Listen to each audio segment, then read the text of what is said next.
Mis hermanos, en esta fe preciosa de nuestro Señor Jesucristo. Qué agradable ocasión, desde luego, podernos contactar a través de este medio y seguir con el comentario, la reflexión sobre el libro del Apocalipsis. Esperamos que seamos todos bendecidos, arraigados en la palabra, esta palabra preciosa. Lo mismo aquellos que no participan de nuestra misma fe, pero que nos están escuchando. Yo espero que tomen esta palabra y la arraiguen en su corazón, porque es verdaderamente una riqueza. Muy bien, pues estamos volviendo a nuestro buen tiempo de el libro de Apocalipsis. Yo recuerdo que hace años, cuando hablábamos acerca de el Apocalipsis, no dejábamos de tener cierta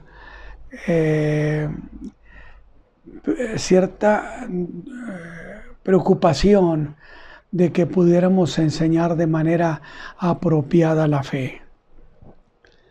Así que oramos al Señor esta tarde, le hemos pedido que nos ayude de tal manera que abra nuestro corazón, nuestro entendimiento. Ya hemos avanzado poquito en este libro, que es un libro, insisto, sobre la segunda venida de Cristo. Pero no solamente sobre la segunda venida, sino sobre las consecuencias de esa gloriosa venida que el mundo espera.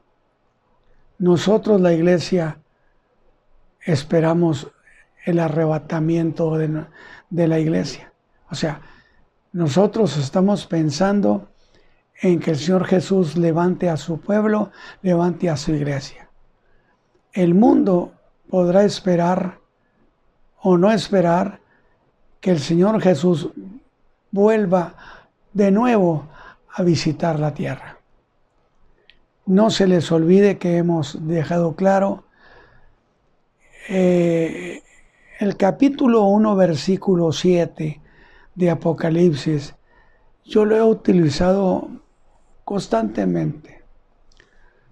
Y la razón es porque a mí en lo personal me ha llamado mucho la atención que mucho creyente tiene temores, inseguridades. Es decir, tiene temor de que la iglesia esté aquí en la tierra durante la gran tribulación. Tiene temor de que le sean impuestas el número, la señal o el nombre de la bestia. De tal manera que me ha interesado mucho aclararlo. Y lo digo varias veces para que esto se convierta en un acto de fe, en un creer.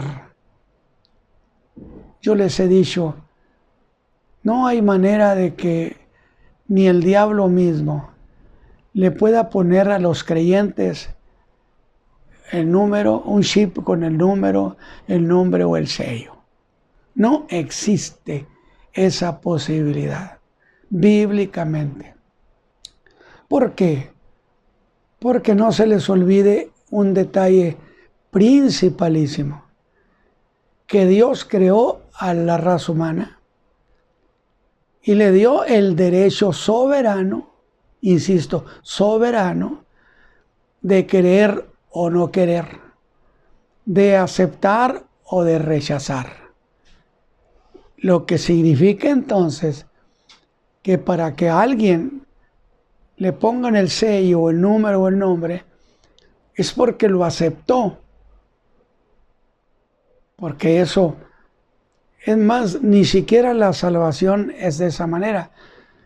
En la salvación, el hombre es convencido, ya sea de manera directa por un evangelizador, un creyente, o bien por un momento en que la palabra predicada, el Espíritu Santo opere en él y lo induzca a la aceptación de la persona de Cristo.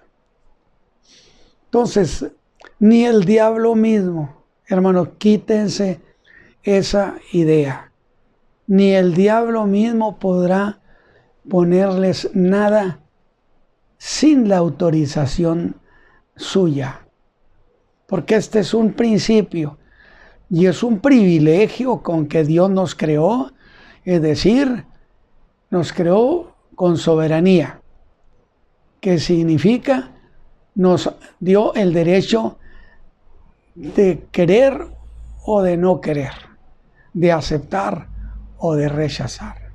Vamos bien, mis hermanos. Lo he insistido mucho para que usted se grabe eso.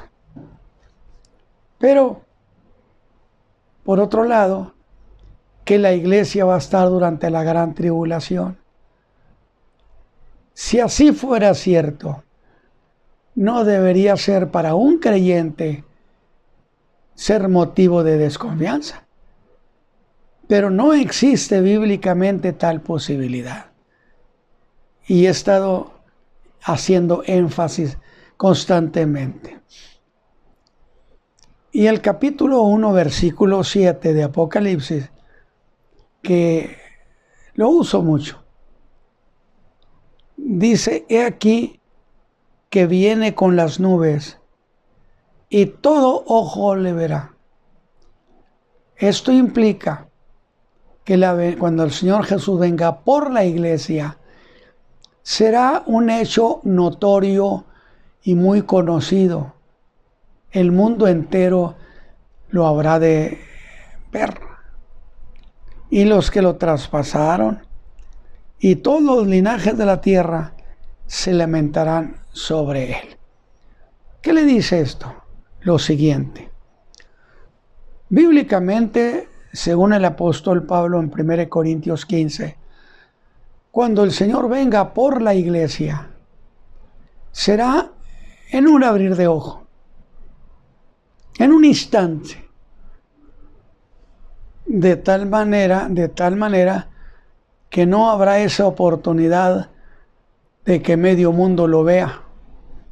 Será un levantamiento instantáneo donde el mundo no tendrá esa oportunidad. Esto es cuando Él venga por la iglesia, en un abrir de ojo. Mientras que cuando viene en su segunda venida es distinto. Aquí es lo que dice: todo ojo le verá. De tal manera entonces que son dos sucesos distintos en tiempos distintos por razones distintas. En la primera, el Señor viene por su pueblo y se lo lleva. En la segunda viene para estar en la tierra, en el famoso milenio. Es decir, ponga cuidado. ¿A qué se le llama venida de Cristo? Específicamente a que Él vino a la tierra. ¿Qué es lo que dice Juan en el Evangelio? Que el Verbo se hizo carne y habitó entre nosotros y vimos su gloria. No hay duda que en esa fue una venida donde el Señor estuvo entre nosotros, caminó entre nosotros, predicó entre nosotros. O sea, es un acto visible en la tierra. Cuando viene por la iglesia, el mundo no se entera. El Señor recoge a su iglesia y sus hijos nos encontraremos con Él en los aires. Luego entonces, cuando viene por la iglesia, no significa un encuentro aquí en la tierra. Digo, para que usted no esté quizá pensando y diciendo, pues creo que va a ser en Jerusalén el encuentro. No. Pablo dice en 1 Tesalonicenses que será en los aires. Punto. Mientras que su segunda venida es distinta. Su segunda venida es diferente porque ahora sí viene a la tierra y viene a vivir y a tener su reinado 1000 años.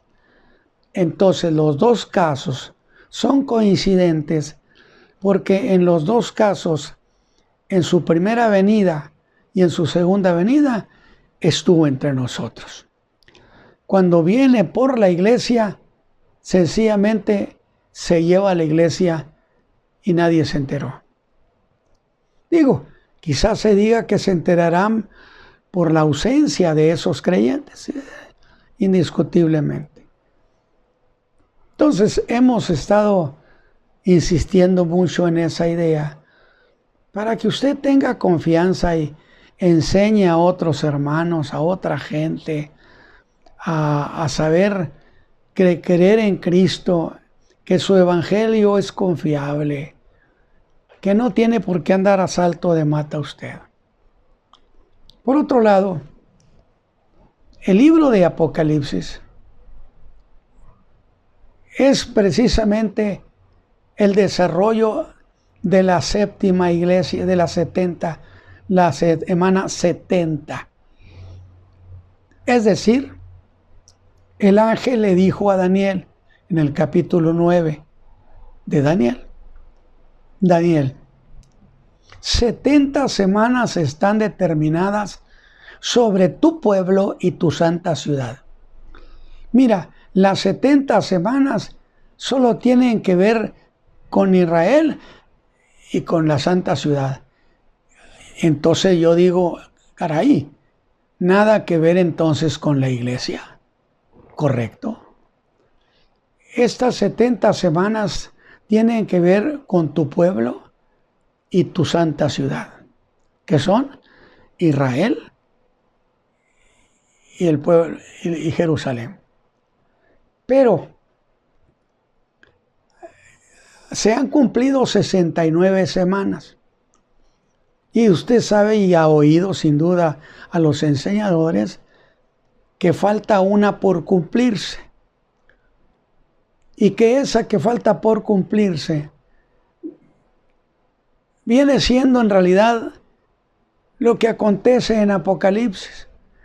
Digamos, del capítulo 4 hasta el 19, corresponde a todo lo que habrá de suceder en la semana 70 o en la última semana profética, que son 7 años. Porque cada semana profética son 7 años. Entonces, si decimos que falta por cumplirse una semana profética, estamos diciendo que faltan 7 años proféticos de cumplirse para que se cierre todo lo de la profecía. Y entonces decimos, bueno, en realidad es todo Apocalipsis viene siendo el cumplimiento de la Semana Santa, de la Semana Mayor, de esa semana que falta. Y está manifestada, enseñada en esos 4 al 19 de 3 maneras. Habla acerca de los sellos, la profecía con el carácter de sellos. 2, la profecía en carácter de trompetas. Y 3, la profecía de Apocalipsis en carácter de tazones o copas. De tal manera que tampoco podemos pensar que van sucediendo de manera o que van de manera sucesiva hasta que se termina el séptimo sello, sigue la primera trompeta. No. Son sucesos contemporáneos que se dan en toda la tierra y que, claro, serán tiempos de mucha angustia. Y bueno, pues entonces vamos a avanzar en esto que hemos estado tratando de ocuparnos, porque acuérdese usted que por una razón de salud, pues yo me despegué por unos meses. Creo que no sé si son 3 o 4 meses, lo que sea. Y voy a leerle el capítulo 6, que es el capítulo de los sellos. Aunque en el 7 y en el 8 todavía viene un pedacito, en el 8 particularmente. Pero quiero decir que el capítulo 6 es el capítulo de los sellos, porque incluso en ese tiempo del capítulo 6 empieza la gran tribulación. El capítulo 4 y el 5 son cuestiones preparatorias, donde fueron muy preciosos, donde yo dije para aquellos que están pensando que la iglesia va a estar en la gran tribulación, les recordé el capítulo 4 y el 5. ¿En qué sentido?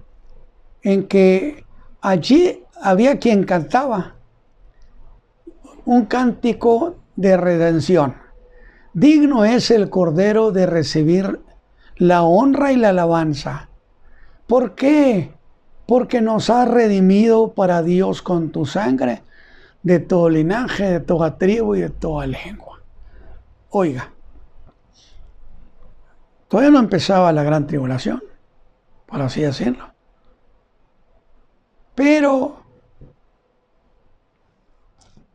sin embargo, el capítulo 4 y el 5 manifiestan el cantar de toda una congregación inmensa.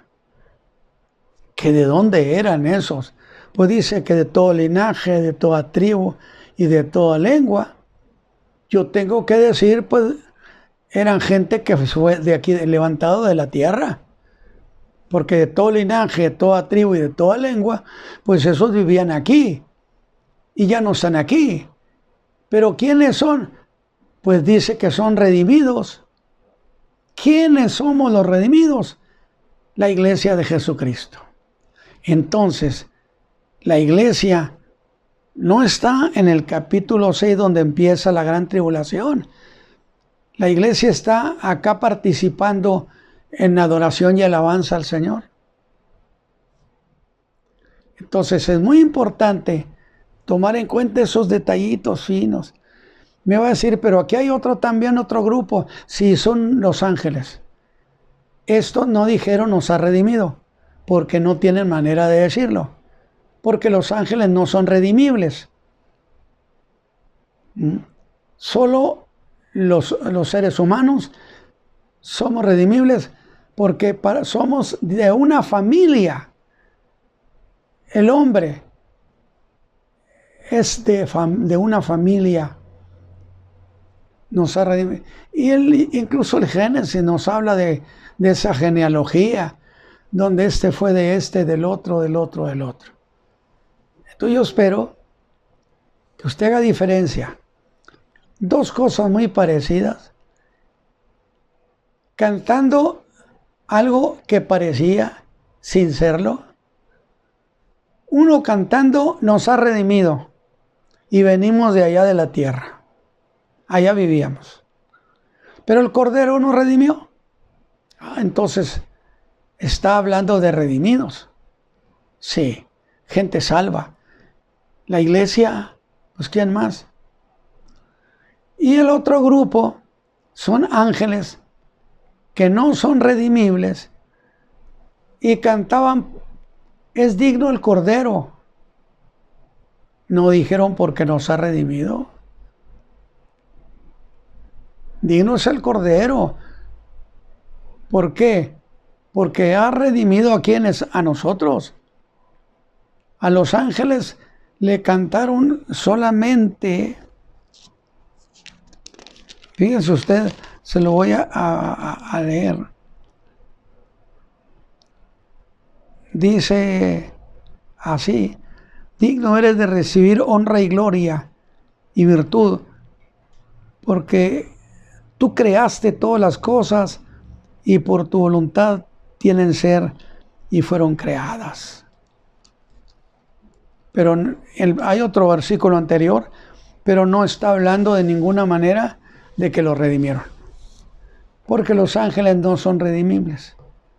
Quedamos en eso. Y luego ya en el capítulo 8 empiezan las trompetas, que son juicios sobre la tierra. Y luego termina, después de eso, los tazones o las copas. Y en todos esos juicios que se mencionan, de los sellos, de las trompetas y de los tazones, son juicios sobre el mundo gentil. Yo he hecho esa aclaración. Son sobre el mundo gentil. ¿Por qué razón? Porque en ese mismo tiempo se dan dos conflictos de juicios.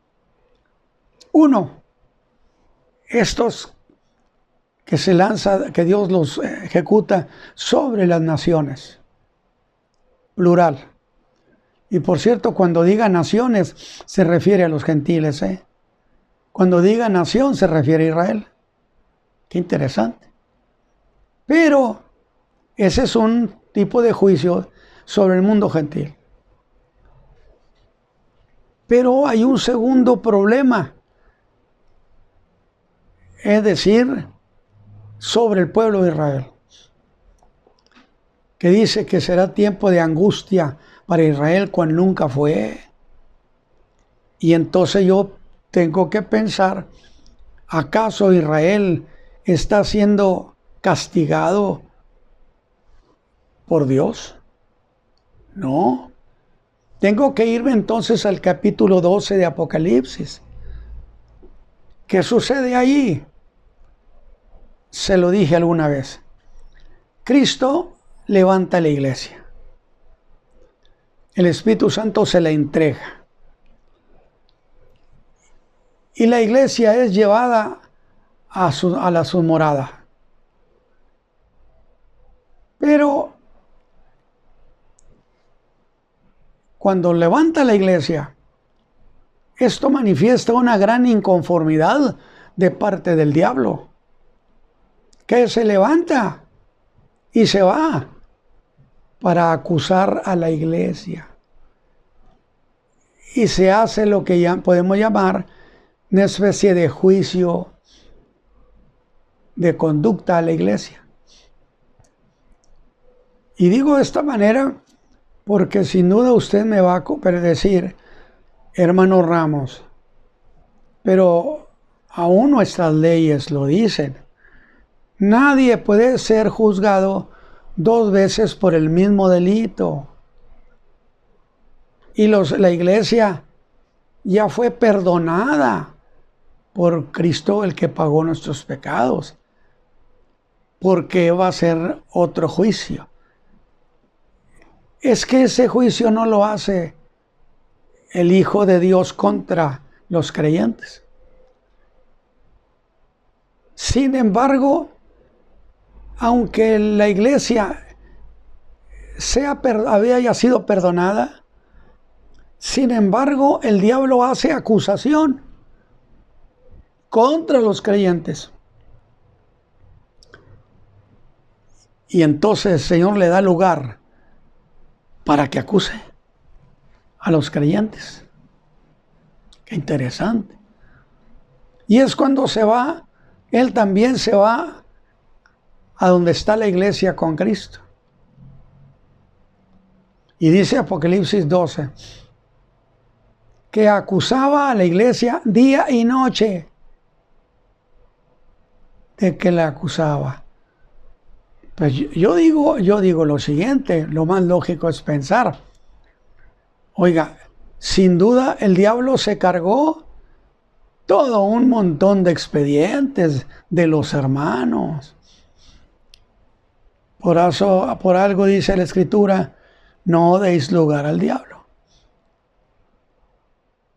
Y entonces, todos esos expedientes de lo que el creyente cometió y pecó, son expuestos ante el auditorio ese de multitud de redimidos, multitud de ángeles y ante Dios y su Hijo. Y dice que acusaba a los creyentes día y noche. Afortunadamente, yo he dicho, aquellos a quienes Cristo levante en el arrebatamiento, ya no los devuelve a la tierra. No hay devolución. Y entonces, esto dice, le han vencido por la palabra de su testimonio y por la sangre del Cordero. A mí me parece muy lógico decir, es cierto que yo pequé, diría el creyente, es cierto que hice todo eso, pero el que está sentado en el trono, Él me perdonó. Y su perdón nadie lo puede echar por tierra. Por eso yo he dicho, el pago que hizo el Señor Jesús en la cruz es irrevocable. Nos perdonó y nos perdonó. Y entonces se hace una gran batalla en el cielo. ¿De quién se hizo la batalla? Del arcángel Miguel y sus ángeles, y el dragón o el diablo y sus ángeles. Y se hizo una gran batalla. Y en esa batalla del capítulo 12, note una cosa, ya dije, la iglesia está acá arriba. La iglesia no anda por acá. ¿O no eran los que cantaban? ¿O no es a los que se les estaba aquí acusando? ¿A los redimidos? Acá está la iglesia. No se va a quedar a la gran tribulación, hermano. Son puntos importantes que hay que ir tomando en cuenta. La iglesia está con el Señor. Y entonces en esa gran batalla, el diablo es expulsado, no es la palabra, era lanzado. Fue lanzado de allí del cielo de Dios y lo lanzaron junto con sus ángeles o sus demonios. Escúcheme, y lo lanzaron a la tierra. Otra vez. Al diablo y a sus ángeles. En el primer tiempo, en el tiempo origen, cuando Satán se rebeló contra Dios y los ángeles que lo apoyaron, los expulsó. A Satán lo expulsó. A una gran parte de sus ángeles los expulsó. Y les dio por casa de arraigo los aires. Eso de casa de arraigo lo digo yo. Los aires. De tal manera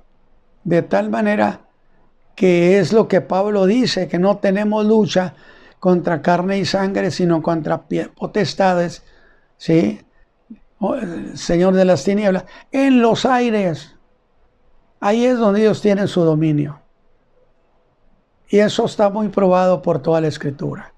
Pero en esta segunda batalla, ya no los lanzaron a los aires.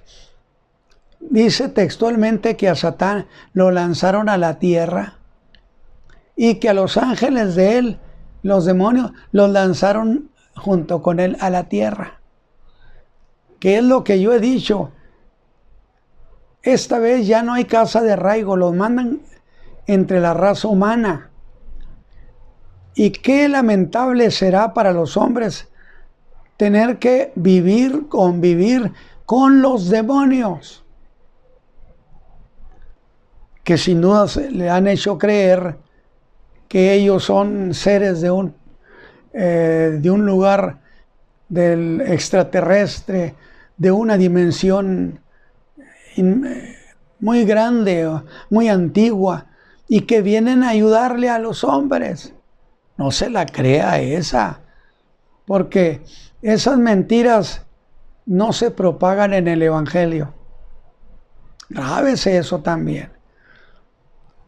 Entonces, yo quiero empezar hasta donde podamos con esto. Es cierto que, mis hermanos, que hemos hablado sobre el caballo blanco y su jinete, que son dos cosas distintas.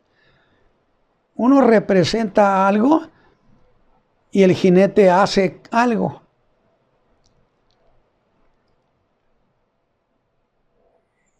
Y lo vamos a hacer de nuevo para disfrutar, o mejor dicho, no debería decir eso, para conocer más cuestiones valiosas a nuestra fe.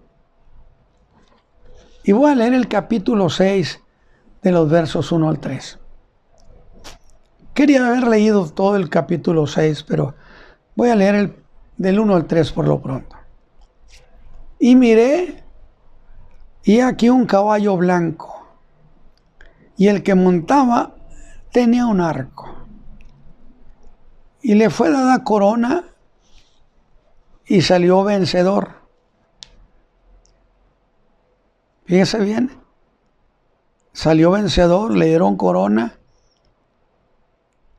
pero por cierto, traía un arco, le dieron un arco. Lo que no le dieron fue flechas.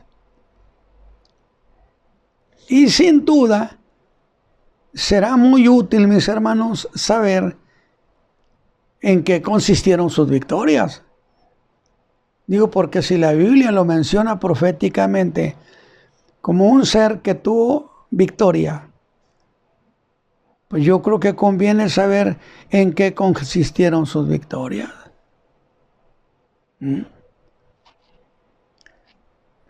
Porque no habrían de ser victorias de guerra.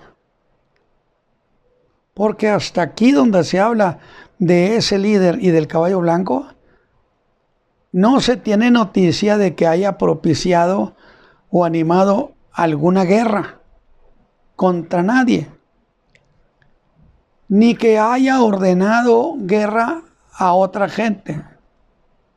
O sea, cero guerra. Algunos afirman que ese jinete del caballo blanco era el Señor Jesús, y se apoyan en el capítulo 19 de aquí de Apocalipsis, que ciertamente se ve donde viene el Señor Jesús en un brioso corcel, pero su pelea no es blandiendo una espada, sino con la espada de su boca, con lo que Él ordena que suceda, sus mandatos, lo que Él está diciendo a la tierra. Y además, otro punto. Miren, hermanos, si fuera el Señor Jesús el de ese caballo blanco del que hemos leído, y que representa paz, ¿volvemos? Vamos de nuevo. Sino con los mandatos de su boca, que es como espada su palabra. ¿Cómo podríamos tener ahí al Señor Jesús en ese caballo blanco? Que algunos piensan que pudiera ser el Señor Jesús.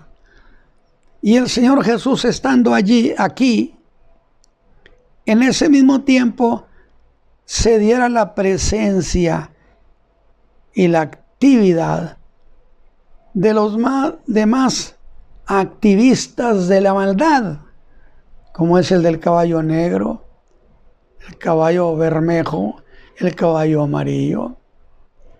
¿Cómo? Imposible.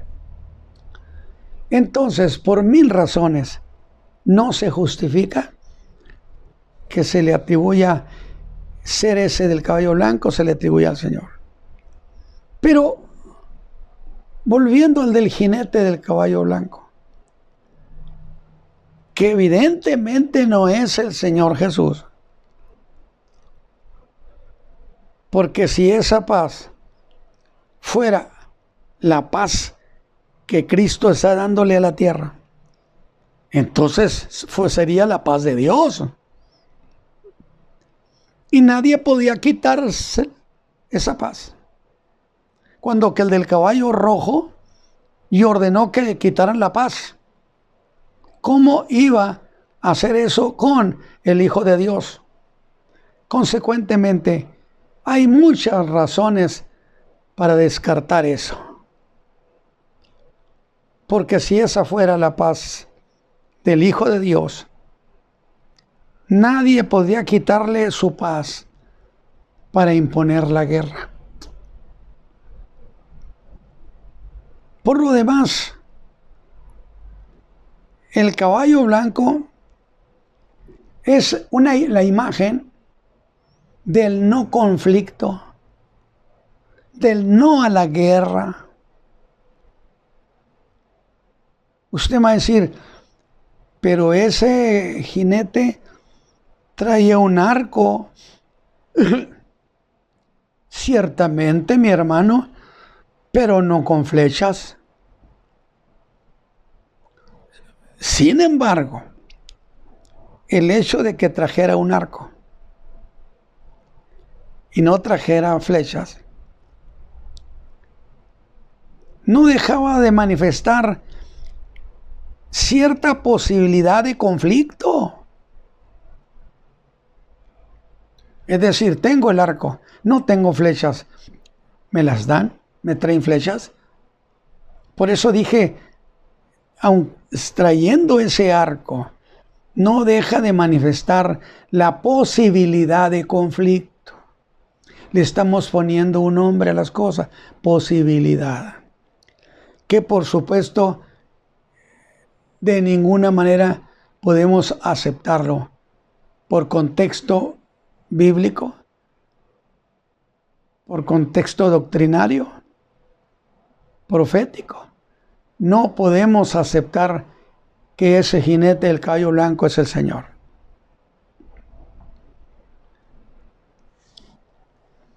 Dijimos que esa paz era de 3 años y medio.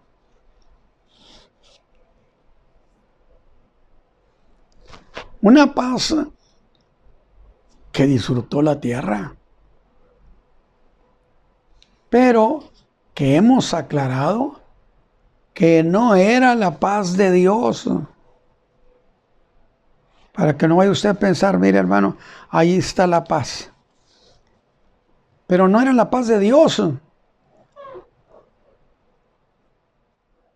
Era la ausencia del diablo.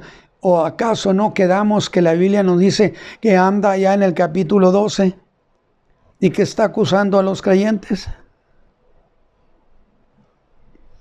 Está acusando a la iglesia en lo que llamamos como el juicio de la iglesia. Cuando el Señor la ha levantado. Y yo le digo, mire qué cosa. Otra vez nos encontramos a la iglesia en el cielo. ¿Dónde sacamos que la iglesia estará en la gran tribulación? Y por el capítulo 12, por supuesto que ya está la gran tribulación. Definitivamente. El Señor la ha levantado. Y dijimos, puede ser juzgado si ya fue perdonado.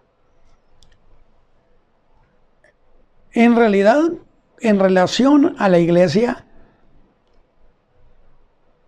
no se ha hecho un juicio oficial. Porque mire, puede ser que usted sea juez y sepa que fulanito de tal no cometió un delito. Y usted dice, él es inocente. tendríamos que preguntarle, ¿y en qué se basa usted para decir que es inocente si no se ha hecho un juicio? Entonces tiene que hacerse un juicio oficial. Juez, fiscal, a quien acusan. Y eso no se ha hecho. Están allí por el soberano perdón de Cristo. Pero no se ha hecho un juicio oficial. Este lo es. Qué interesante, ¿verdad? Y entonces ahí está el fiscal, que es el diablo. Está el juez, que es el Señor. Y está la iglesia a la que se le acusa.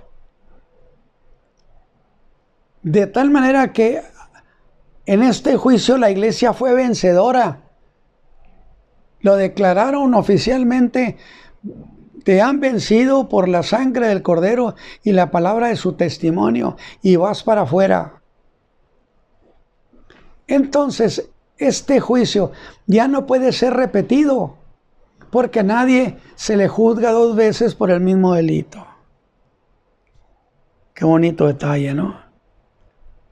Ahora, recuerde usted que del capítulo 4 al 19 estamos viviendo la última semana profética.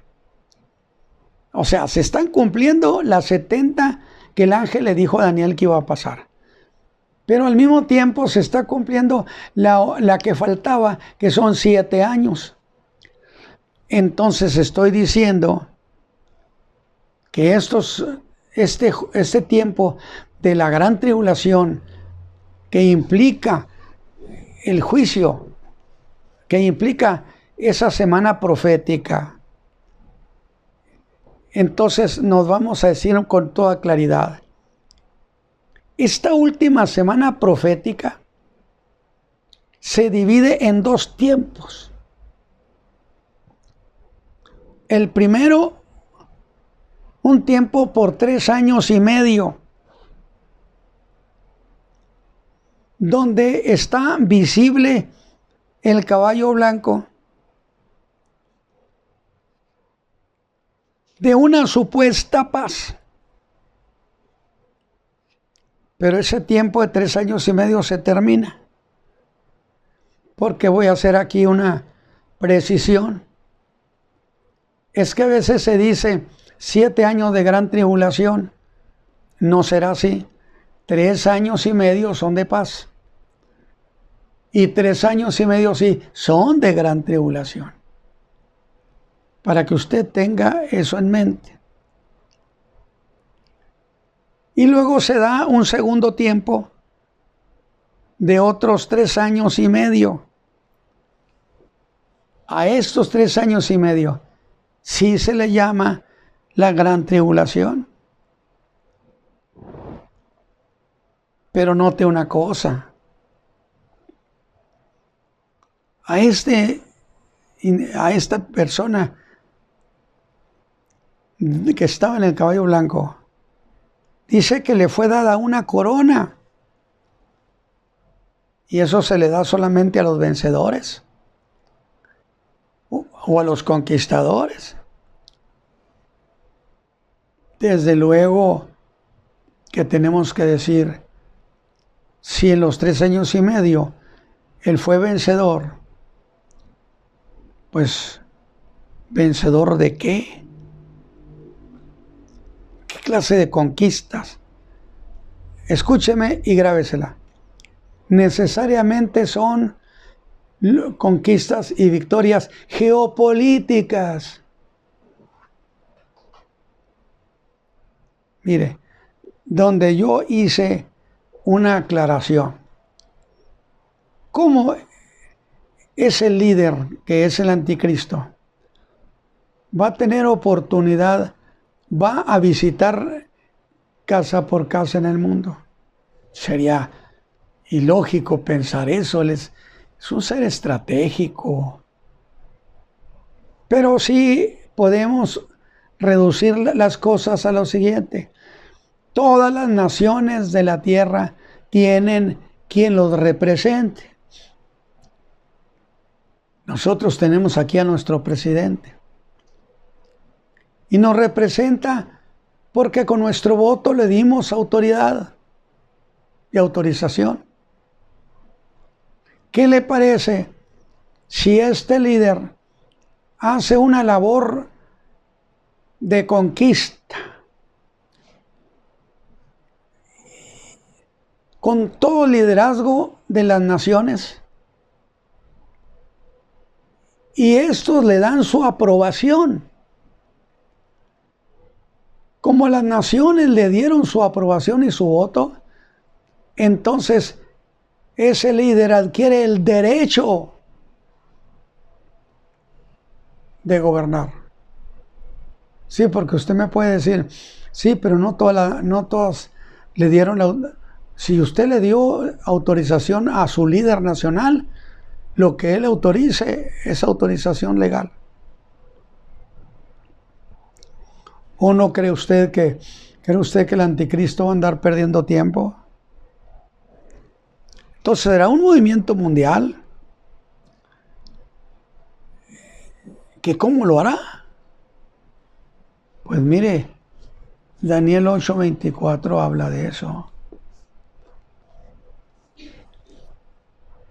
Dice, y al cabo del imperio de estos, cuando se cumplirán los prevaricadores, se levantará un rey altivo de rostro y entendido en dudas, y su poder se fortalecerá, mas no con fuerza suya. O sea, porque él no es plenipotenciario. Seguimos entonces. Y se cumple lo que Pablo dijo a los tesalonicenses, que no vendría el Señor hasta que venga la apostasía. Y la apostasía entonces dice que la iglesia está en la tierra. Y se manifieste el hombre de pecado. Y manifestarse es hacerse público. Mas no significa que esté reinando. Estamos hablando de una campaña de promoción. Y cuando Él se manifieste públicamente, la iglesia todavía está aquí en la tierra, pero Él todavía no está reinando.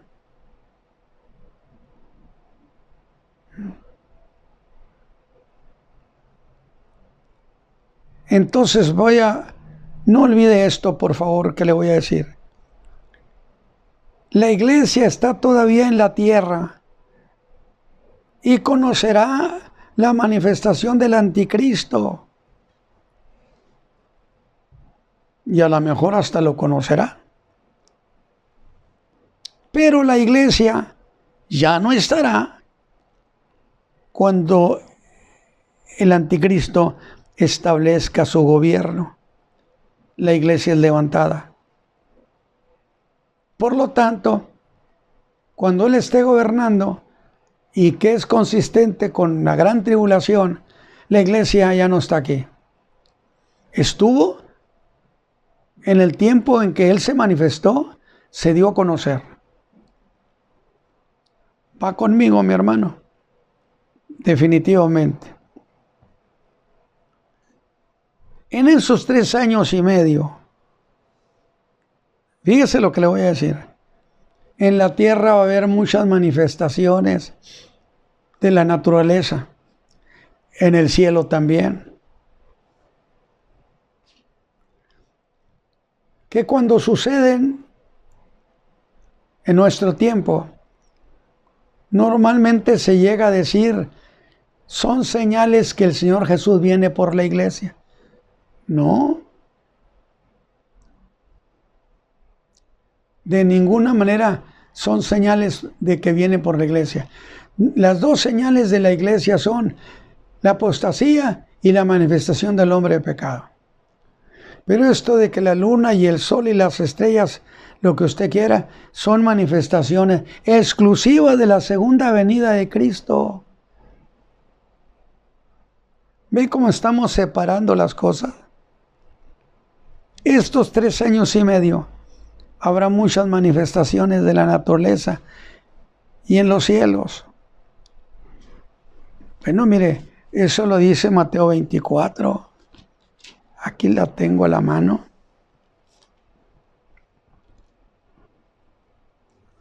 Andaba yo en Daniel. Mateo capítulo 24. Mire lo que dice. Aquí está. Aquí está. Y luego, después de la Mateo 24, 29. Y luego, después de la aflicción de aquellos días. ¿Cuál aflicción? Pues la gran tribulación. Cuando la tribulación ha llegado a un punto de final, la aflicción de aquellos días, entonces va a pasar algo. El sol se oscurecerá y la luna no dará su lumbre y las estrellas caerán del cielo y las virtudes de los cielos serán conmovidas. Y entonces se mostrará la señal del Hijo del Hombre en el cielo. ¿Es clarísimo o no? Clarísimo. ¿Y qué es lo mismo que dice Joel? Que habla del sol, de la luna, de las estrellas. Por eso hemos enseñado y dicho, Mateo 24 definitivamente es de Israel. No es un asunto de la iglesia. Mire, y entonces se lamentarán todas las tribus de la tierra y verán al Hijo del Hombre que vendrá sobre las nubes del cielo con gran poder y gloria. El mundo lo va a ver después de la aflicción de aquellos días. Se dan esos fenómenos, esas manifestaciones en los astros, en la luna, el sol, las estrellas. Y lógico que será algo conmovedor. Pero entonces el Señor Jesús viene. Entonces esas manifestaciones son señal de la segunda venida de Cristo. La iglesia ya está con Él. No son señales del arrebatamiento. Y ahora sí hay un detalle importantísimo. Que va a enviar a sus ángeles con voz de trompeta y juntarán a sus escogidos de los 4 vientos, de un cabo del cielo hasta el otro. Y ahí es donde algunos hermanos me han dicho, mire, aquí está donde el Señor manda por los creyentes. No. Aquí estos escogidos es Israel. Porque Israel es un pueblo escogido. La iglesia es un pueblo escogido. No confundamos esto. Y por cierto, no voy a entrar a esto, pero os menciono. Van y recogen a todos los del pueblo de Israel de toda la tierra. Más que ese trabajo lo hacen los ángeles. No es una asociación ni nada. Son los ángeles. Que cómo lo hacen, imagínense. Con qué agilidad y rapidez. Y se los traen, no a Jerusalén. Ezequiel 20. Se los llevan al desierto de gentes. Allá en el sitio donde se rebelaron precisamente en Cades Barnea. Y los llevará para allá, ¿para qué? Para juzgar a la nación judía que está viva. Y muchos no entrarán. Busque Ezequiel 20 y léalo. El tiempo se nos está yendo. Y a mí me parece maravilloso. Ahora, son señales de la segunda venida de Cristo a la tierra. Y nada tiene que ver con el arrebatamiento que sucedió 7 años antes. Es decir, entre el arrebatamiento de la iglesia y la segunda venida hay el espacio de 7 años, que son los años de la tribulación y el año de paz. Definitivamente. Pero note lo que agrega el ángel a Daniel. En el verso 24 que hemos leído, 23. Y su poder se fortalecerá, mas no con fuerza suya. Mire, es que yo lo que estoy haciendo es, cierto que cito un pasaje de lo que la ruta que llevamos, pero tengo también que hacer lo siguiente.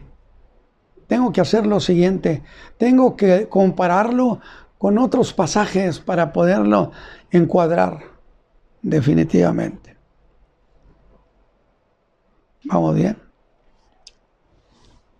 Eso se ve en el capítulo 17 de Apocalipsis, que no fue con fuerza suya.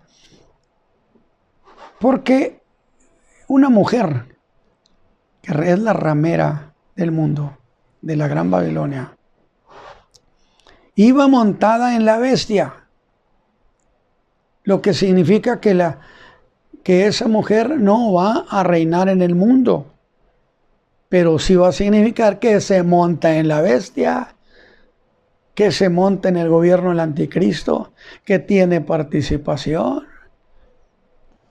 Y llega un momento cuando le da golpe de estado. Yo no sé cuándo mandará mi tiempo ahorita, porque sí, tenemos un tiempo muy bueno de una hora y bueno, yo espero que podamos tener un poquito más, ¿verdad? En el capítulo 17 del Apocalipsis, usted puede, si ya no alcanzo a leérselo ahorita, está bien, no hay problema, donde dice que la ramera se rebeló propiamente contra la bestia y que hubo 10 reyes que le dieron su reino a la bestia. Ese grupo de los 10 reyes le dieron su apoyo, su poder a la bestia.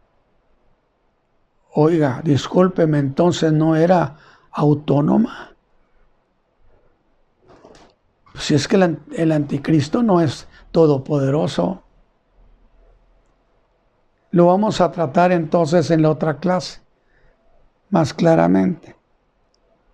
Y entonces ahora sí, ya hemos terminado detallitos del primer sello, el caballo blanco. Y luego viene el segundo sello, que es en el capítulo 6, versículo 3 al 4. Vamos a ver, mis hermanos. Capítulo 6, versículo 3 al 4. Dice, yo lo estoy leyendo así para que usted también lo vaya aprendiendo a leer o lo vaya leyendo. Y cuando él abrió el segundo sello, oía al segundo ser viviente que decía, ven y ve. Y salió otro caballo, este era Bermejo. Porque yo hice una señal, hice una aclaración. A mí me parecía que este jinete del caballo blanco era un flojonazo, inactivo, que no hacía nada. Pero de veras que estuvo activo a más no poder, para crear toda la infraestructura que se necesitaba para gobernar, para reinar, para tomar el poder, para establecer el dominio sobre los bienes de la tierra.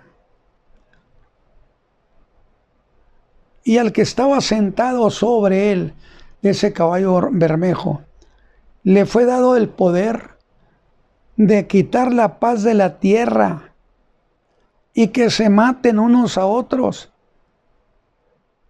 y le fue dada una grande espada. ¿Qué le parece a usted, hermano? El tiempo ha llegado. De la llegada del segundo caballo, que es el Bermejo, es cuando se inician las guerras. Por eso decimos, se da principio a la gran tribulación. Y comienzan los últimos 3 años y medio con el caballo Bermejo.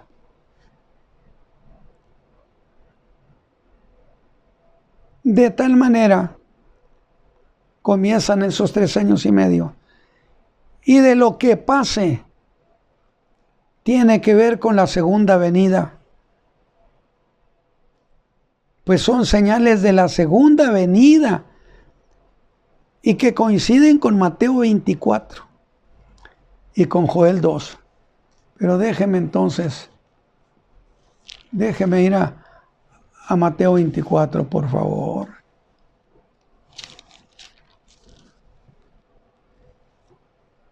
Gloria a Dios. Yo espero que usted tenga a la mano allí Mateo 24 y vamos a empezar a leer del 4 al 14. Usted me dice, hermano, pero estamos en lo de los sellos, ¿sí? Pero ¿quién dijo que durante la manifestación de esos jinetes, esos caballos, no sucede nada? Pues esto, Mateo 24, está sucediendo. Cuando este jinete, el caballo rojo o bermejo, se manifiesta, le da el poder, precisamente le dan poder para quitar la paz de la tierra y que empiecen las guerras. Ahora, yo dije lo siguiente, en todo el mundo, imagínense usted, yo decía, claro, porque curiosamente todas las naciones tienen alguna queja contra otra nación.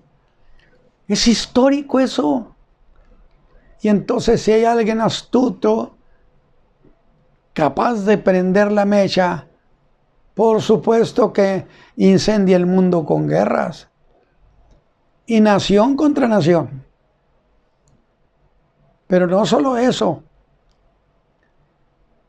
Da a entender que habrá también guerras civiles.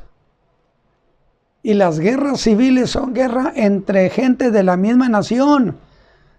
Y esas guerras son las más sangrientas de la historia. O sea que viene en un plan muy perverso. Y miren Mateo 24:4, el 6. Y oiréis guerras y rumores de guerras. Mirad que no os turbéis. Usted me va a decir, ¿se lo está diciendo a la iglesia? Este es un evangelio escrito a los judíos, hermano.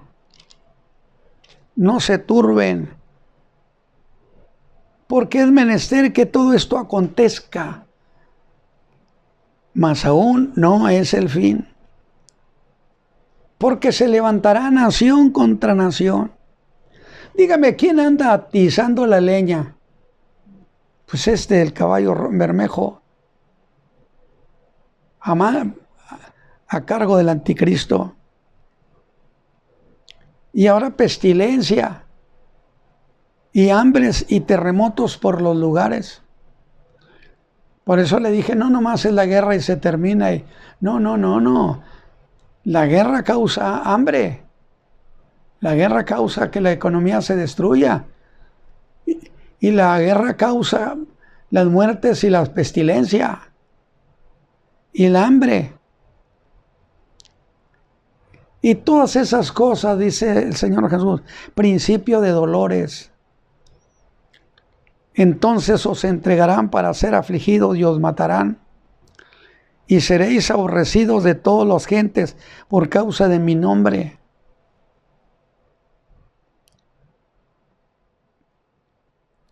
Voy a decir el 11. Y muchos falsos profetas se levantarán y engañarán a muchos. Y por haberse multiplicado la maldad, la caridad de muchos se resfriará.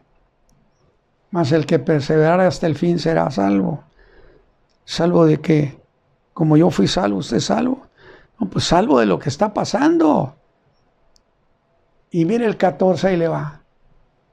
Y será predicado este evangelio del reino por todo el mundo, por testimonio a todos los gentiles, no a los judíos, y entonces vendrá el fin. Y ahí es donde otra vez me han citado eso, para decir, mira hermano, todavía en ese tiempo se anda predicando el evangelio. Sí, claro que es cierto. Pero ¿qué clase de reino, de evangelio? ¿No es el evangelio de la gracia? Es el evangelio del reino de los cielos. ¿Cuál es? El que predicaba Juan el Bautista, predicaba Jesús, predicaban los apóstoles. Definitivamente. Acuérdese usted que el Señor Jesús les ordenó ese evangelio que predicaban. Vayan, pero no vayan con los gentiles. Vayan por Judea. No vayan a tierra de samaritanos ni de los gentiles. Únicamente vayan con el pueblo judío, el pueblo de Israel. Porque era un evangelio para los judíos, porque era el evangelio del reino, el evangelio del reino de David que se establece, pero no el evangelio de la gracia. El evangelio de la gracia ya no se está predicando. El evangelio del reino, investigue qué es el evangelio del reino y qué es el evangelio de la gracia. Entonces, todos estos detalles se los menciono porque son la causa de que se llegue a pensar que la iglesia está aquí en la gran tribulación. Allí nos vamos a quedar, mis hermanos. Y la próxima vez entramos en estos casos tan sabrosos. Déjeme orar junto con ustedes. Padre, te doy muchas gracias, Señor, porque en tu misericordia nos has hecho mucho bien. Acuérdate de nosotros para bien. Bendice nuestras familias. Bendice a la iglesia. Bendice a mis hermanos que han oído esta enseñanza. Y que esto quite temores y tengan paz y seguridad. Y aquellos que no te conocen, Señor, que se entregan a ti. Por Cristo Jesús. Amén. Que el Señor me los bendiga, mis hermanos.